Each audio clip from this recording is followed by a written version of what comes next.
이는 생명의 말씀입니다. 하나님 감사합니다. 새벽에 오신 분들을 환영합니다. 어제는 폭우가 쏟아져 가지고 오시기가 어려우셨죠. 자, 오늘 성경의 말씀은 레위기서 8장 제사장을 세우고 제사장에게 제사의 역할을 위임해 드리는 그런 장면의 이야기가 오늘 성경 속에 기록이 되어져 있습니다. 제사가 모두 몇 가지가 있다고 그랬죠? 5가지. 처음 제사 첫 번째 레위기서 1장을 펴면 번제, 그 다음엔 소제, 그 다음 화목제, 그 다음 속죄제, 그 다음 속건제. 성경 속에 늘 나오는 얘기지만 또 이때 이걸 잘 우리 머릿속에 인지를 해야 낯설지 않게 말씀을 볼 수 있으니까 자꾸 반복하는 거예요. 번제는 다 태워드리는 제사, 헌신의 제사. 뭘만 빼놓고 가죽만 빼놓고 다 태워드리는, 그냥 통째로 태워드리는 전체 전부를 태워드리는 제사가 번제. 그 다음엔 소제는 곡식의 제사라 그랬어요. 근데 소제의 특징은 뭐죠? 고운 가루로, 아주 고운 가루로. 그거는 순종의 제사라 그랬죠. 그 다음에 화목제사는 어떤 제사? 기름하고 콩팥하고 간 거풀, 이거는 하나님 앞에 태워드리고 피도 발라드리고 뿌려드리고, 그리고 나머지 고기, 머리와 고기는 제사를 드리는 사람들이 함께 나누어 먹는다 그랬어요. 근데 제사 드리는 날 먹어야 된다고 그랬고, 그 다음 날까지는 먹을 수가 있는데 그 다음 날이 돼서 그 고기를 먹으면 안 된다고. 특징 있는 제사가 화목제사예요. 그 다음에 제사는 뭐가 있었어요? 속죄제.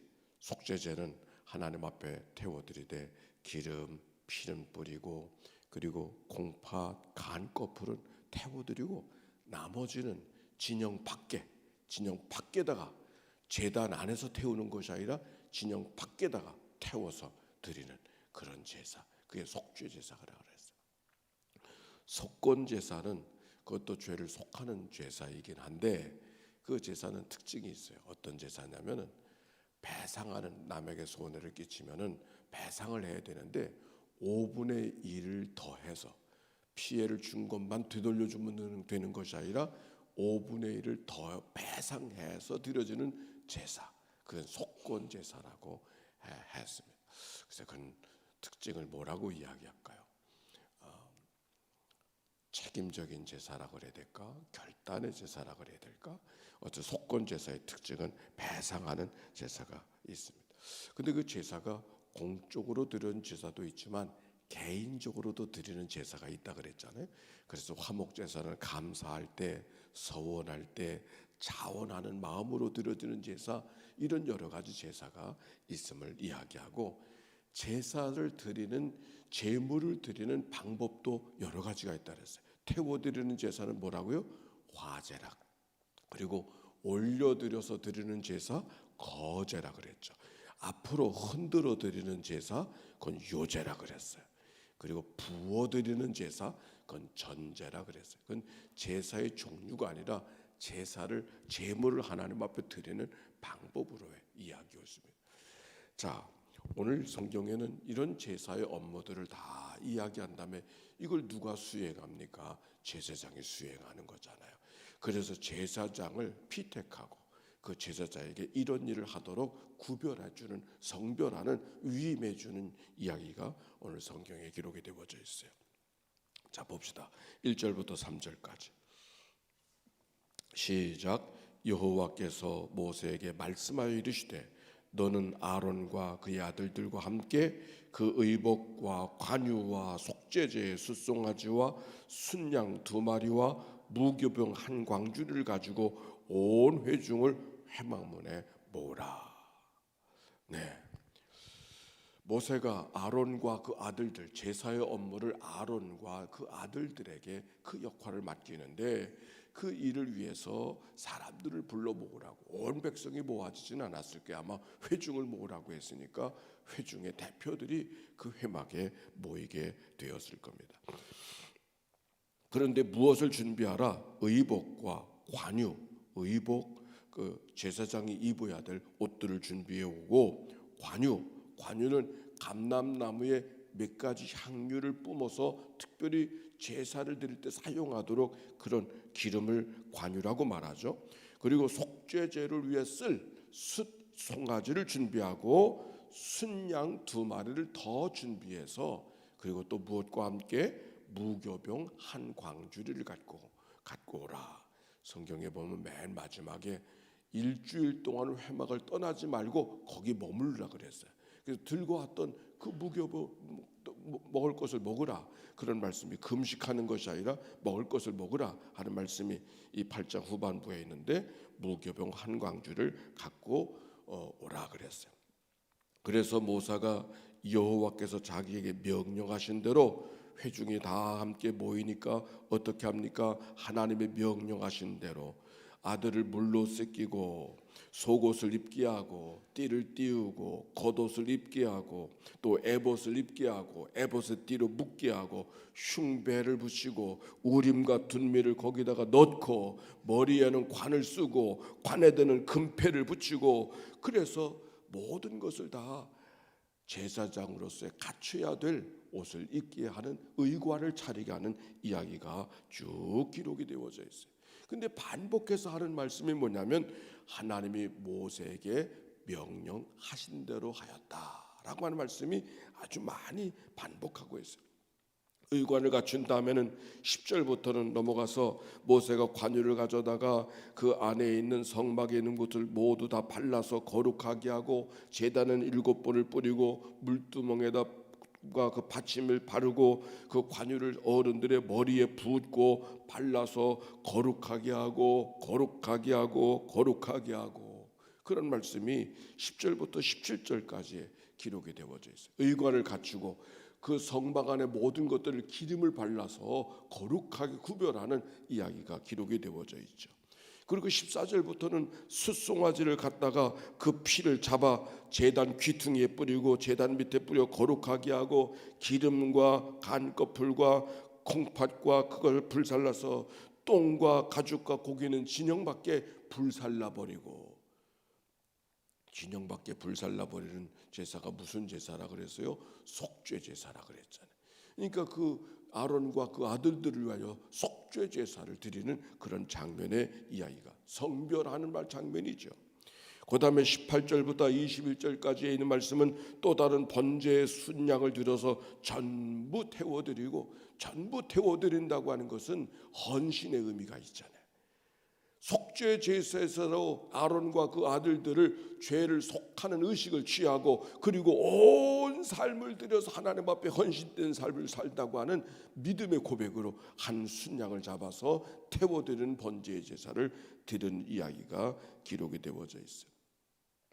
또 한 마리 제사가 남았죠. 또 한 마리 순양이 남았잖아요. 그래서 22절부터 29절까지는 다른 순양으로 하나님 앞에 제물을 드리는데, 그 제물은 화목제 같은 성격이 있어서 기름과 안수하고 잡아서 그 기름을 피를 뿌려가지고, 피를 어디에 바르는가? 22절부터 보세요. 그건 좀 보십시다.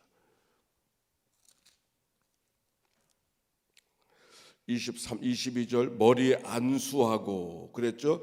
23절 갔다가는 모세가 잡고 피를 가져다가 어디에다 뿌려요? 어디에다 발라요? 아론의 오른쪽 귓뿌리가 어디요? 왜 여기가 바를까? 제사장으로 할 때는 듣는 얘기가 많을 것 같아. 잘 들어라, 그런 의미가, 이 잘 듣는, 잘 들어야 되거든요. 듣는 대로 하는 것이 아니라 이 들음 속에서 하나님이 내게 무엇을 말씀하시는가를 잘 경청할 줄 알고 하나님의 마음으로 들을 수 있는, 그래서 귀를 성별하게 하는, 오른쪽 귓뿌리에 뿌리 바르고 그의 오른쪽 엄지손가락과 오른쪽 엄지발가락에 바르고, 손과 발에 바른다고 하는 것은 뭔가 할 때는 손으로 하지 않습니까? 가장 손 가운데도 힘이 있는 그 엄지, 그곳에 그 피를 바르라. 발에도 엄지발가락에 바르고, 그리고 아론의 아들들 데려다가 똑같이 행하게 되어지고, 그 다음에 기름과 기름진 꼬리와 내장에 덮인 모든 기름과 간 껍질과 콩팥과 그 기름과 오른쪽 뒷다리는 다 떼어내고, 모든 기름과 콩팥과 꼬리 기름까지 다 하나님 앞에 그건 태워드리는 거라 그랬어. 왜? 하나님이 주신 거라고. 피는 생명이라. 어저께 제가 레위기서 11장 11절이라 그랬는데 찾아보니까 없잖아요. 당황해가지고 나중에 찾아보니까 이 17장 11절을 갖다가 제가 잘못 이야기해서 여러분에게 나도 당황스러웠고 여러분에게도 죄송하게 됐는데, 피는 생명이라고 하는 말씀이 레위기 11장이 아니고 17장 11절의 말씀이 옳습니다. 그리고 기름을 태워드린다. 기름은 힘을 상징한다 그랬어요. 그러니까 피와 기름은 하나님의 것이라고 하는 그런 의미, 그래서 하나님 앞에 돌려드린다고 하는 그런 의미가 있어서 모든 제사에 그것은 다 태워드리는 그런 장면의 이야기가 기록이 되어져 있어요. 그리고 태워드린 다음에 그 다음에 요제를 드리고, 그리고 그 다음에 가슴살은 갖다가 함께 나누어 먹는 그런 제사가 기록이 되어져 있어요. 그리고 성경 가운데 보니까 일주일 동안은 그렇게 하면서 회막에서 떠나지 말라고, 매일같이 그렇게 해서 일주일 동안은 떠나지 말라고. 상당히 어려웠을 것 같아요. 제가 어렸을 때 저희 작은 어머님이 시집을 오셨는데, 어렸을 때 작은 어머니 집이 오셨는데, 그 옛날엔 그랬지 않습니까? 한번 시집을 오면 3일 동안을 꼼짝 않고 안방에서 앉아 계시더구만. 그래서 시집은 참 가기가 어려운 거구나, 제가 그렇게 생각을 했던 적이 기억이. 아주 3일 동안 안방에서 꼼짝을 안 하고 그냥 거기 있더라고요. 옛날 결혼식은 그렇게 했나 봐요. 그래서 결혼식 하는 게 이렇게 힘들 수가 있다가 또 사람들이 오더니 작은 아버지를 들쳐매가지고 몽둥이로 얼마나 많이 때리는지, 하여튼 그날 이 다리가 어떻게 되는 줄 알았어요. 그래서 시집 가기도 어렵고 장가 가기도 어렵구나. 제가 어렸을 때 아마 6살이나 7살 때 아마 그렇게 생각했던 적이 기억이 나는데, 여기 보니까 제사장 되기가 얼마나 어려운지, 일주일 동안을 꼼짝하지 말고 회막 안에 붙어 있어야 되는 거예요. 아니 생리작용도 있을 텐데 그거 어떻게 했을까 걱정이 되더라고요. 어쨌든 성경은 회막을 떠나지 말고 일주일 동안, 거기 회막이라는 것이 예배당보다도 작은 거거든요. 여기 회막이라는 것이 여기 강단만 할까, 사이즈가 강단보다 작은 사이즈인데, 하여튼 그렇게 해서 제사장에게 위임해주는 이야기가 오늘 성경에 이 8장을 들어서 다 이야기하고 있어요. 반복되어지는 얘기가 뭐예요? 늘 성경 속에는 가장 중요한 단어는 반복되는 얘기. 여호와께서 모세에 명령하심과 같이, 여호와께서 모세에게 명령하심과 같이, 그래서 제사를 드리되 이렇게 하라 저렇게 하라, 피를 뿌리고 기름을 태워드리고 회막에서 떠나지 말고 여러 가지 말씀을 하면서 거룩하게 하고 거룩하게 하고 거룩하게 하고. 거룩하다는 의미가 뭔가를 다시 생각해요. 아니 이렇게 하면 거룩해지는 거예요? 기름을 바르면 거룩해지는 거예요? 피를 뿌리면 거룩해지는 거예요? 사실 기름을 바른다고 거룩한 게 아니라, 기름을 바르면 사실은 때가 더 많이 끼는 거 아닙니까? 근데 기름을 발라서 거룩하게 하고, 기름을 발라야 거룩한가, 피를 뿌려야 거룩한가? 여기서 중요한 의미는 무엇을 발라야 거룩한 게 아니죠. 무슨 행동을 해야 거룩한 게 아니죠. 이 모세가 명령하신 대로 하면은 거룩하게 되는가? 그것도 아니죠. 무엇을 의미하고 있는가? 어떻게 하든지 하나님의 명령하신 대로 따라서 하려고 하는 그 마음, 하나님이 말씀하신 대로 하려고 하는 그 마음, 내 마음대로 내 생각대로가 아니라 하나님께서 하라고 하는 명령하신 대로 어떻게 하든지 그리 하려고 하는 그 마음을 하나님이 거룩하게 보시는 거죠. 거룩하게 되어지는 거예요. 내가 거룩하게 만드는 게 아니야. 하나님이 거룩히 보아주시는 것이죠. 그래 거룩히 여김을 받으시오며, 우리가 주기도문도 그렇게 기도하지 않습니다. 거룩의 의미는 거룩한 게 따로 있지 않아요.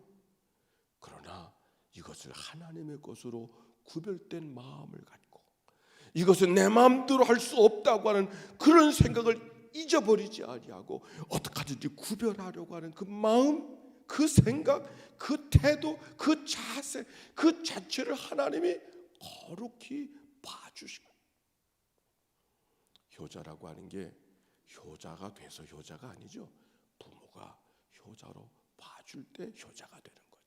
아무리 대단하게 했어도 부모가 넌 틀렸어, 그러면 효자 아니에요. 좀 부족해도 넌 됐어, 그만해도 돼, 그럼 효자가 되는 거예요. 거룩히 여긴 성도의 삶도 마찬가지. 우리가 이런저런 일들을 하면은 거룩한 성도가 됩니까? 아니죠. 하나님께서 우리가 열심히 최선을 다하려고 할 때 하나님이 우리를 거룩한 성도로 봐주실 때, 보아주실 때, 인정해 주실 때 거룩한 성도가 되는 것이죠. 그래서 오늘 성경에서 계속해서 반복하는 이야기는 여호와께서 모세를 통하여 명령하신 대로, 여호와께서 모세에게 명령하신 대로. 오늘도 우리가 하나님 앞에 기도하려고 나왔지만 우리들의 마음의 중심 속에는 뭐가 있어야 될까? 내가 이만큼 하는데 자꾸 이렇게 보지 말고 오늘도 하나님이 내게 명령하신 게 뭘까? 오늘도 하나님이 내게 명령하신 것이 뭘까? 이것을 잊어버리지 않고 살아갈 때 하나님이 우리를 성도라 일컬어 주실 줄로 믿습니다. 오늘 성경은 바로 그 말씀이에요. 자, 질문합니다. 오늘 성경 하나님께서 명령하신 대로 나를 향한 하나님의 명령이 뭘까? 명령 앞에서는 순종이죠. 그 명령은 어떤 일을 하라고 하는 것만이 아닐 겁니다. 나를 겸손을 명령하시고 충성을 명령하시고 헌신을 명령하시고 기쁨을 명령하시고 감사를 명령하시고, 나를 향한 하나님의 명령이 뭘까? 이 아침 주께 마음을 열고 하나님의 음성을 듣는 이 아침이 되기를 바랍니다.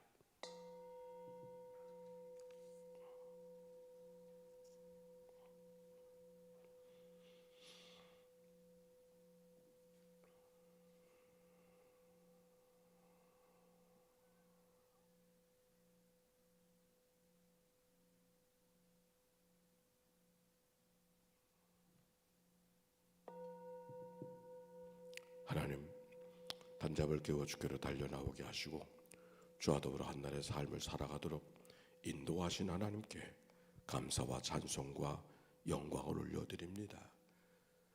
하나님이 무엇을 말씀하시는가, 그들에게 어떻게 하나님과 상관할 것인가를 제사들을 통하여 가르쳐 주신 하나님, 이제 드디어 제사의 업무를 담당한 아론과 그 아들들을 성별하는 말씀을 통하여 배웠습니다.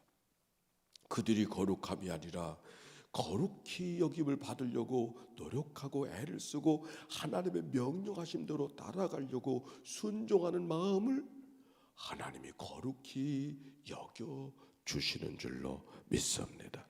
오늘도 이 아침 주님 앞에 나온 저희들, 하나님이 나를 향한 명령이 무엇인가를 귀담아 듣는 시간 되게 해 주시어서 거룩한 성도라 일컬음을 받는 믿음의 하루가 이 날이 되도록 축복해 주옵소서. 항상 기뻐하라, 쉬지 말고 기도하라, 범사에 감사하라. 이것이 바로 나를 향한, 내 가정을 향한 하나님의 명령임을 기억하고 오늘도 귀한 예물 받아들이며 하나님의 말씀을 받기 원하는 종의 마음 속에 주의 평강과 위로와 소망과 기쁨이 넘쳐나게 하옵소서. 이 한날을 다 주께 의탁하올 때 병상에서 있는 자리에서 깨워 주께 말씀을 향하는 자들 모두에게 오늘도 복된 하루 되도록 인도해 주옵소서. 예수님의 이름으로 기도하옵나이다. 아멘. 이제는 성부, 성자, 성령 삼일체 하나님의 크신 은혜와 사랑과 역사가 이제와 같이 영원히 함께 주시기를 축원하옵나이다. 아멘. 우리 함께 기도하며 출발할 터인데